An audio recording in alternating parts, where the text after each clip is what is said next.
Welcome to my channel Shadows of History. Growing up an orphan is as hard a life as people think it is. Between the lack of financial resources and familial warmth, it's a difficult childhood. But it wasn't always like that for me. In fact, it used to be the polar opposite. I used to have a happy and well-off life with a loving family. We would even regularly go on vacations to luxurious foreign locations to see the world. Whether it was surfing on the shores of Hawaii or skiing on the slopes of Switzerland, my family always wanted to provide me and my siblings with these great experiences. They were in the position to do so. Both my father and mother were important government diplomats with roles constantly sending them across the world. So it made sense that opportunities to recuperate abroad came alongside that. Not to mention the money they earned.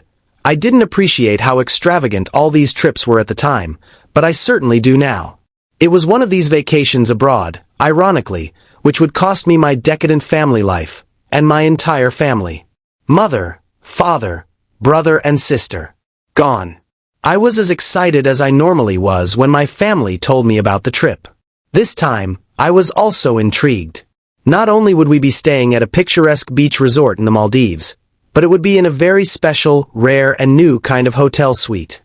An underwater hotel. I'd vaguely recalled seeing a tour video from guests visiting one such hotel online. It had looked so pretty and mesmerizing, like a magical glass room on the ocean floor. It had also looked intimidating to my child mind, like the ocean could envelop you from all sides. All it would take was the glass breaking to instantly drown you. Even my older siblings were a bit frightened. But my parents reassured us. For the amount of money it cost guests, of course it would be safe. So, the day after my school term ended, we departed, flying first class across the Atlantic to the Maldives for a 2-week stay. Driving to the airport that day, I had no idea that I was leaving my normal family life behind forever, and I would be the only one to return. Touching down on the tiny runway in our smaller connecting plane, I was struck by how exclusive this vacation felt. These islands were as far away from the rest of the world as they were vibrant. The luxury resort was as beautiful as I'd imagined, framed by picture-perfect palm trees and sleek wooden buildings. And that was before I even saw the hotel rooms. The real draw of the resort was the ocean villas, rising out of the coastal water itself and connected by an aesthetically winding boardwalk. It was almost like a driveway for a neighborhood who lived in the sea. While the porters wheeled our bags across it, I looked down at the crystal-clear water beneath and marveled at the rippling sea floor. My parents had had some concerns over the safety of children, especially one of my age of 9, staying in a villa directly over the water. If I woke up in the middle of the night and stumbled outside, sleepwalking or restless, it could be a drowning hazard. As I wasn't the wandering type, they ultimately dismissed this concern. They had no awareness of the irony that I would be the only one of us not to drown. We checked into the spacious upper level of our villa and took in the beautiful but ordinary interiors. Then, finally, we went downstairs into the underwater sleeping quarters. It comprised 2 bedrooms connected by a small walkway, and the entire space was enclosed by that transparent domed glass from the advertisements. It was breathtaking.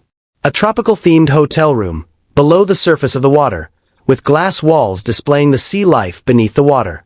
The light shining down cast a blue glow over our beds, making it feel like a combination of a villa and an aquarium. Even when we retired to our rooms at the end of the day, the ocean experience never had to end. For many who stayed at these rooms at the Lagoons Paradise Resort, it never would. Overflowing with excitement, I ran to the windows and gawped at the fishes swimming past while my older siblings snapped pictures. Parrotfish, surgeonfish, butterfly fish, a world of tropical sea creatures strolled past and over the window like they were our neighbors, providing a panorama view of their dazzling colors. Our rooms were positioned completely out from underneath the villa. The only structures above us that weren't transparent were the staircase and a dumbwaiter shaft with a tray elevator. This place was so fancy, we wouldn't even have to leave this aquatic heaven to get our room service meals. Wow, this is spectacular, but I wonder how strong this glass really is, Mum wondered lightly, keeping any tone of worry out of her voice. Don't worry, dear, Dad jumped in to reassure her, gently knocking the clear wall with his knuckles. These windows are meant to be as thick as airplane windows. They're apparently made from the same material. It's probably stronger than the windows on the plane we flew here on. This was enough to reassure Mom and the rest of us. When I bounced on the bed, as I always did in hotels, my parents told me off but specified it was because I could hurt my head, not because the ceiling could crack. The next few days at the resort were magical, with my family enjoying a variety of fun vacation activities such as snorkeling, paragliding, and jet skiing. It was better than any other holiday I'd been on, flashier and more energetic. A dream holiday for a young boy. In hindsight, there were already suspicious things happening around me under the sunny facade. During our meals in the open-air dining room, I would occasionally notice staff members of the hotel whispering to each other and pointing in our direction. I figured that was a normal thing for waiters to do, to give guests the best service. On the beach, in those spare moments where we had time to sunbathe, local vendors would occasionally stop to offer us various good luck charms. This was to be expected, except that they would insist on us keeping their tchotchkes even before my family paid them. Again, I thought this was just people being nice, and I was all too happy to collect these. Last but not least was that moment when I peeked over the resort desk counter, while we were waiting to ask the manager about something. Only I saw the map with all the villas in the resort. Just as the manager popped behind the desk, I located our room on it. It was one of the few with a red X on it. Strange. Maybe X meant special treatment? It wasn't all weird behavior from the staff, at least. A poolside bartender taught me a cool trick to open my orange soda bottle with a teaspoon when I couldn't find my dad's bottle opener. Just wedge the thin side here, he said, pressing the curved part of the spoon in the bottle cap. And push down. With ease, the young man pried the seemingly immovable cap off and handed the bottle back to my awestruck self. I couldn't wait to show my friends how to do this trick that was more valuable than a lame souvenir. As we rolled into the second week of the vacation and the itinerary became more and more involved, none of my family seemed to notice the strange occurrences, or if they did, they were too distracted and tired to notice. It seemed that the hotel was intent on keeping us busier with things to wear us out each day. With just a few nights left of our trip, we had our most action-packed day yet. First being sent hiking across a nearby thick jungle, then zip-lining over the canopy in a whirl of green, and finally kayaking our way between islands back to the hotel. We returned to our room that evening after dinner, thoroughly exhausted but satisfied with how much we'd gotten to experience the tropical locale. The novelty of our blue, subterranean ocean room had almost worn off at this point. When the light cyan beyond the glass darkened to an inky black with the sunset, you couldn't make out the sea life anymore. Climbing into bed that night, I remember looking up at the night-colored dome above and feeling safe and warm. A cozy, modern, waterproof submarine to recharge in. That was the moment it happened. Suddenly, the door to the staircase exit bolted itself shut. I heard a beep and click, the same kind you hear when you unlock a door with a keycard, sound from across the room. My parents, who had been reading by lamplight, instantly got up to go investigate. Before they could even reach the door, however, more noises sounded. This time they were from a hatch opening up in a wall side panel near the staircase, one of the only places not covered in glass besides the floor. "What on earth is the dash?" my father started saying. At once, a torrent of seawater began gushing into the rooms from a large pipe behind the hole. From my bed, I blinked at what I saw in disbelief, part of me thinking I was still dreaming. When my parents started pounding on the door to no avail, and my older siblings started screaming, that's when the fear truly kicked in. This unfloodable hotel room was really flooding with us inside it. The explosion of water from the pipe quickly spanned across the floor of the room, reaching every corner of it. Once it had soaked all of our bedding, the water level began to steadily rise. Quint and Kay were petrified, banging on the glass wall and ceiling of the room, as if breaking it would do anything but flood the room faster. Alas, the glass truly was as strong as it had been described to us, in this case, entombing us in this watery grave. As soon the room was half full, we began treading water like I had done throughout the holiday in the pool and sea. "Keep swimming, sweethearts!" My mom shrieked between gasps as she tried to pull us all close and above water. "There's got to be a way out of here!" my dad roared before diving into the water. He resurfaced and then again and again. There seemingly wasn't. By this point Kay was crying, the salt in her tears matching the salt of the seawater splashing against all our eyes.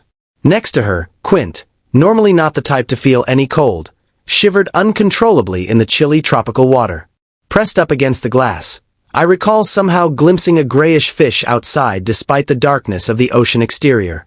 The random fish paused to gaze at our panic splashing before swimming past.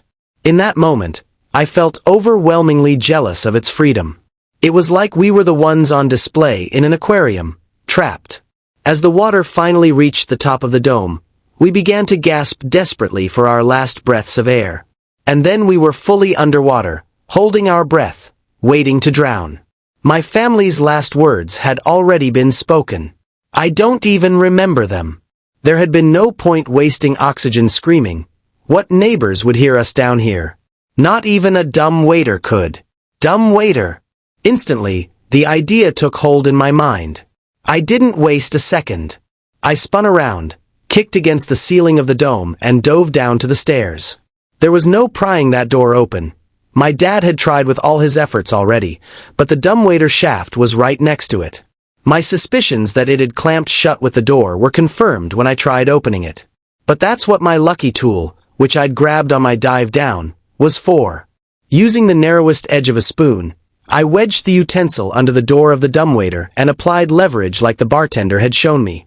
The spoon could have bent, with me drowning from exertion.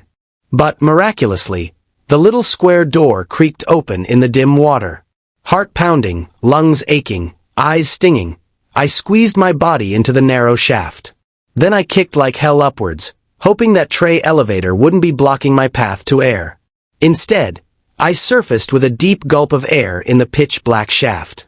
For half a minute, the water seemed to continue rising. But then it stopped. Relief flooded my bobbing, cramped body. And then I remembered my family was still down there. I tried to look down into the water, tried to call out for them. But I already knew the devastating truth. Even if they'd seen where I'd swam, there was no way they could have followed me into the narrow dumbwaiter shaft. I barely fit as it was. I didn't have enough room to dive back down looking for them. I had many hours to cry that night while I waited in the watery square tube. When dawn came, I was finally rescued by an elderly couple staying at the hotel who happened to be wandering past my family's villa. They heard my echoing cries and, with great difficulty, extracted me from the above-ground side of the dumbwaiter. To this day, I'm grateful I was found by them instead of hotel staff. Who knows if lagoons would have finished what they started. I was flown home a few days later, after a hushed-up local police investigation, where the official cause of death for my family was listed as being lost at sea during a snorkeling trip. No one listened to me, no matter how much I tried to tell them about the inescapable flooding suite.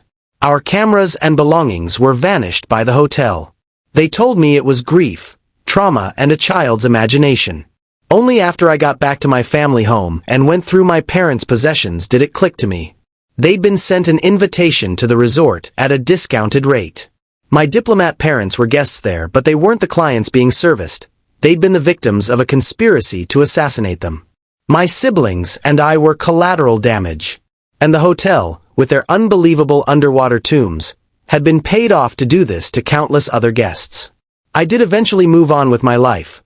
A much poorer life, being bounced around destitute guardians while my inheritance stayed locked away. But I'm an adult now. I have access to those funds, a great journalism job and, despite all my trauma, a loving wife who I just married. Still, I can't let go of the injustice of what happened to my family. The world needs to know about what the Lagoons Paradise Resort has done. Few will believe what I've written here, but with an incognito investigation and some real evidence, I can get this story published. That's why I've taken my wife's last name and booked us the trip of a lifetime. Maybe I'm crazy to do this. Maybe anyone would be. But I know exactly where we're going for our honeymoon.